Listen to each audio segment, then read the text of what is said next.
أنا واحد من الناس اللي بحب الأجواء الشتوية جدا، بس بعد ما شفت الفيديو اللي معانا النهاردة غيرت رأيي تماما، لأن في أحداث من الطبيعة ما صدقتهاش أساسا غير لما شفتها. وعايزك تبقى عارف إن برغم قوة الطبيعة فده ما بيحصلش غير بأمر من ربنا سبحانه وتعالى.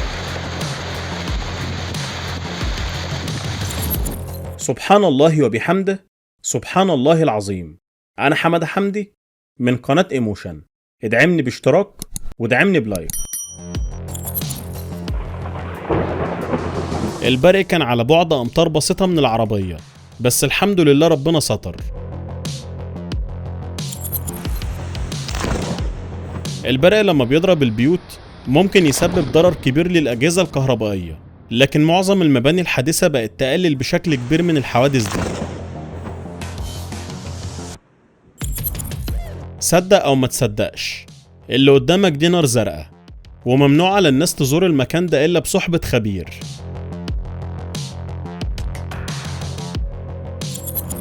في الأرجح البرق دايما بيضرب المرتفعات، بس خلي بالك مش غالبا بيحصل كده.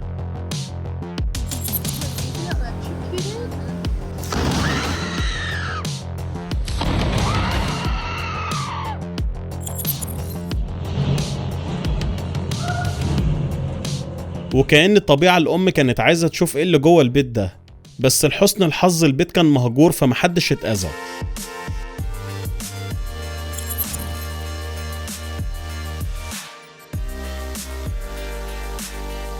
السواقين دي كلها وقفت فجأة بعد ما حست بزلزال بيمطوح العربية شمال ويمين. الحمد لله الزلزال كان خفيف وعدى على خير.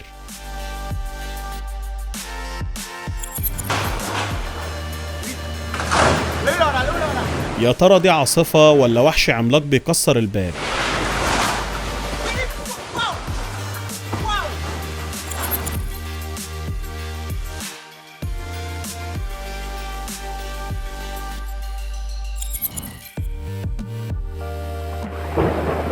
عشان كده تخلي بالك وما تستخباش تحت الشجر لو في عاصفة ولا حاجة.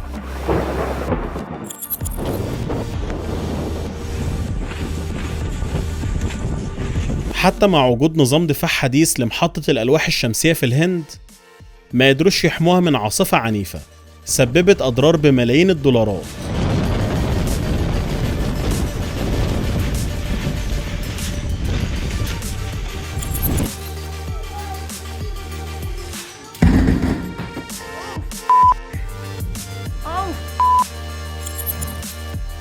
في الظروف اللي زي دي أوقات بيحصل بعض المواقف المضحكة.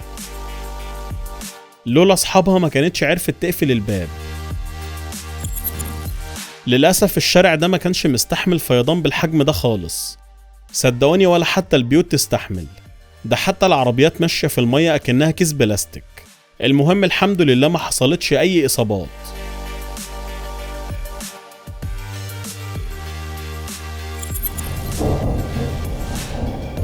سبحان الله، منظر رهيب. أتمنى إن احنا نراجع نفسنا ونرجع لربنا بجد.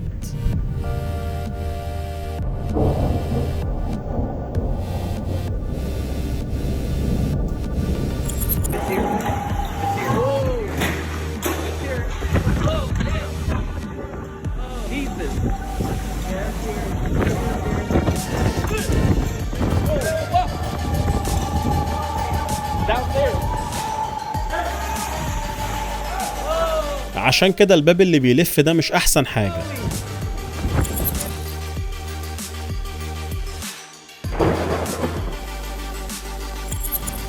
الأرض بقت عبارة عن بطيخة كبيرة قوي.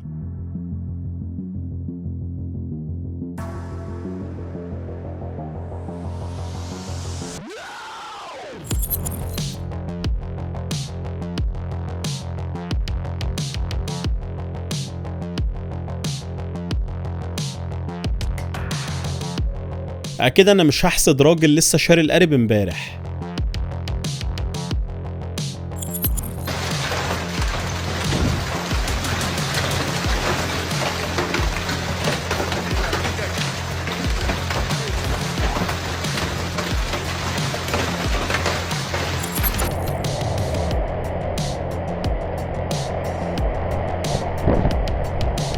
العاصفة دي ما تسببتش بأي ضرر على البيوت، لكن شالت كل الشجر في وشها.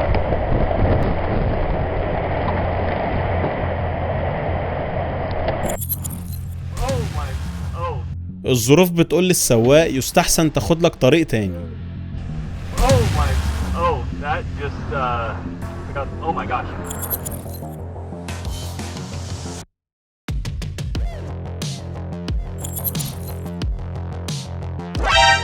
اهو ده اللي يضايق بقى، ده احسن بنطلون عندي.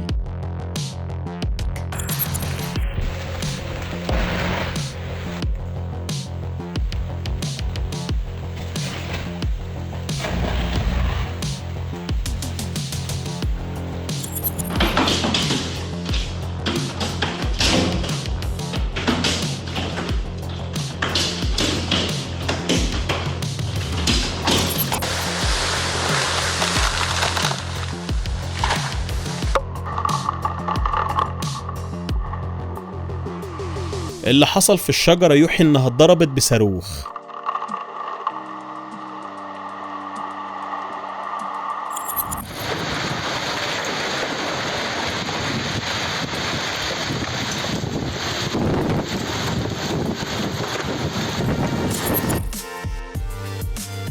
حتى الدببة العملاقة بتتأثر بالعاصفة. أتمنى يلاقي حتة يستخبى فيها.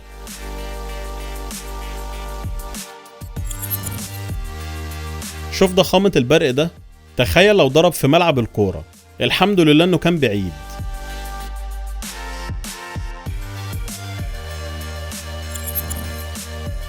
العاصفة كانت شديدة جدا، لدرجة اني حسيت ان الموتوسيكلات ماشية بسرعة 100 كيلو ولا حاجة، وطلعت واقفة في الآخر.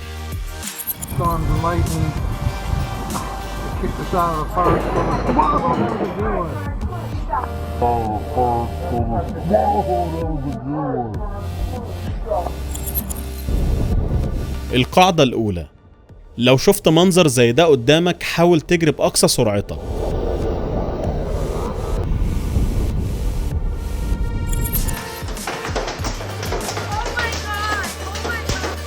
أكن واحد واقف تحت البيت بيحدفهم بالطوب.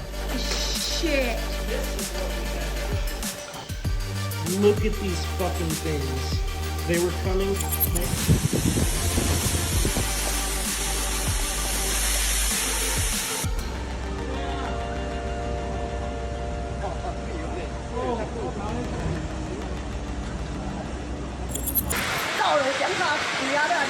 نسبة الضرر هنا بتبقى 99%، بالأخص لو البيوت في منطقة واطية عن الأرض.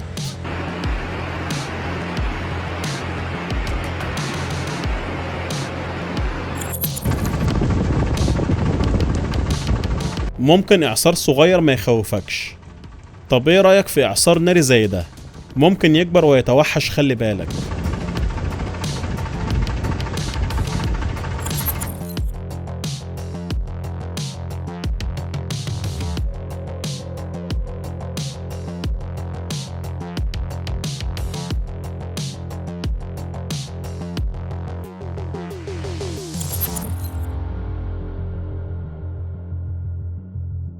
الناس دي عاشت لحظة ممكن تيجي مرة واحدة في العمر، لحظة كسوف كلي للشمس.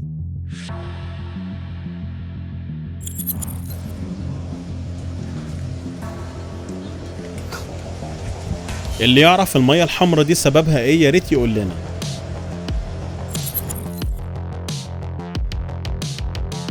المية تبدو انها مضيئة، بس ده بسبب العوالق البحرية المضيئة. في الحقيقة هي مدية أكتر على أفلام ديزني.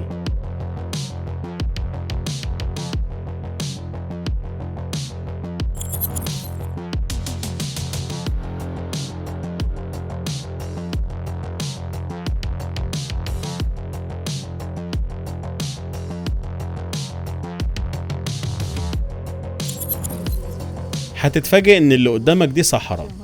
سبحان الله، أكنهم في كوكب تاني.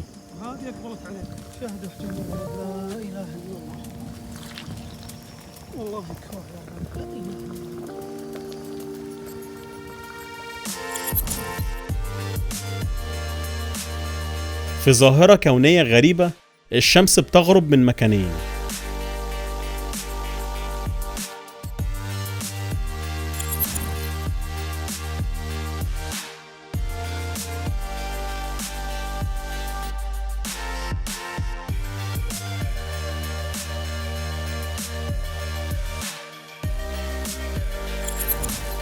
لو قررت تبني طريق بأفضل المواد فبرضه مش هيقدر يقاوم قدام قدرة ربنا سبحانه وتعالى، في ثانية يتنسف.